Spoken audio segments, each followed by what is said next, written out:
Daniel Hayes here, Video Blog 2, talking about the transition from franchise to independence. Why do people leave?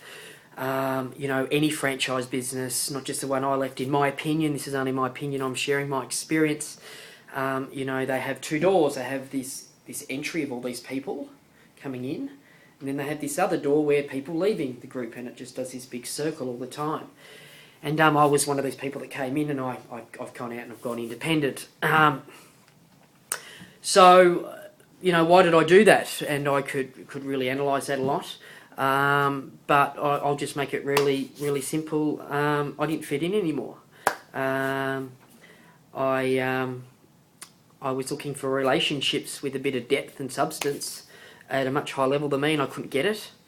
I was a social worker social welfare worker for 9-10 years career. I know people well, I read people well, and if I don't have a connection with you, if you're not believable, if I don't believe what you're telling me is the truth, then I don't like that. I like relationships based on a bit of depth and substance. I don't think as a human being, I don't think there's anything wrong with that. So, I felt for me that there was no value in it. I felt that there was a big cow that was being milked, and I felt that my vendors, I felt that it's hard enough to sell a home, and the choreograph of the listing presentation, selling a home and putting the deal together and maximising the vendor sale price, running a campaign, running an auction campaign, dealing with multiple offers, dealing with the rent roll was enough, let alone a lot of peripheral stuff that sometimes franchises try to throw in. And if I'm wrong, I know that big groups have conducted surveys just on how to run an open home, and I know that it's come back, that the studies have come back as a horror story. It's like something like 80% of agents don't even ring purchases back. I mean, so I always came from that angle. It was a bit like, you could go to, in Geelong, you can go to a place my favourite restaurant, it's called Parker's, and all they do is steak. And they do really, really good steak. And or you can go to, there was a place called Smorgies, on a pier, and it just did an array of all different food, and all of it was pretty average. So, I always felt, even within the franchise, that I was good at the craft of selling a property at the highest possible price and making sure it was a win-win for everyone. And I felt as a business I was really being diluted. I just felt I was being diluted down, and I started butting heads with people, and, you're not going to win. And you either put up with it or you leave. And rather than being a whinging, whining principal, and there's plenty of them out there, I know them, I left. And I thought, you know what, I'm going to back myself here, because 88% of all my listings, people rang up looking for me or one of my sales team. They didn't ring up for the brand. It just, that's a myth, and anyone that's been in real estate more than 2 seconds knows that.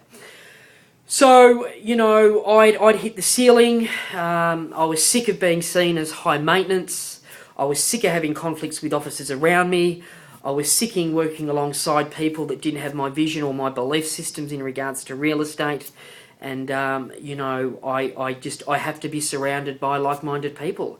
And I did share my vision with people at the very top. And I think I was just looked at a little bit strangely. Like, who is this guy? He's full of adrenaline. He runs an adrenaline business.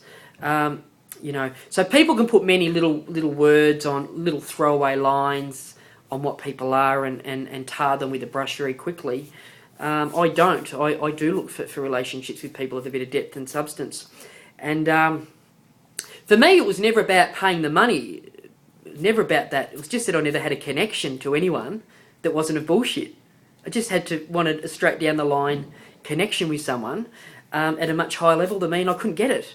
I kept getting sold the sizzle. And, I don't care what anyone says. My mind will never change on that. My business can back up what I'm saying with results. That's why I'm going to talk about results this year and talk about the figures. Because many people trainers and coaches and all this stuff talk this stuff, but don't do it. And people at the top that own major franchises and people that run, they probably never done it.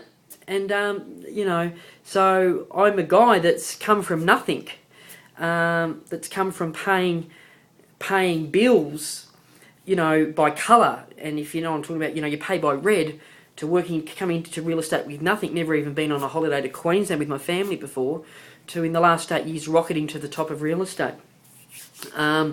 So, you know, I'm just going to talk about that over the next few months, talk about the background, talk about why, and on my other blog, I'm going to talk more about the business. So, you know, it's important that I share that because it's who I am, and I think you've got to stay true to yourself in life. You know, this is no dress rehearsal. This is it. You know, at the end of today, being that the 4th of February, I'm one day closer to the end of my life. And, you know, I'd rather die by my own sword than someone else's.